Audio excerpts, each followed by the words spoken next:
malson dins el meu armari. Hi havia una vegada un malson dins el meu armari. Abans d'anar a dormir, sempre tancava la porta de l'armari.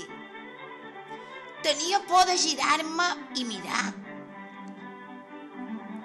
Ficat al llit, de vegades m'atrevia a fer una ullada. Una nit vaig decidir lliurar-me del meu malson per sempre. Quan l'habitació es va quedar a les fosques, la vaig sentir apropar-se. Vaig encendre la llum ràpidament i la vaig descobrir asseguda als peus del llit.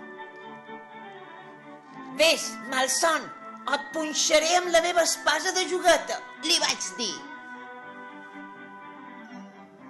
El meu malson es va posar a plorar.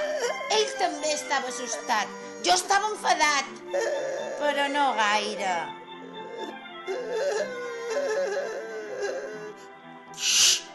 Calla, malson, que despertaràs a mon pare i mon mare, li vaig dir.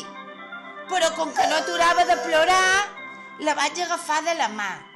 La vaig ficar al llit i la vaig abraçar. I vaig tancar la porta de l'armari.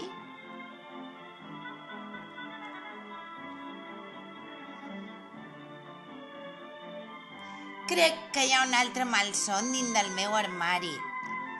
Però el meu llit ja és massa petit per tot tres.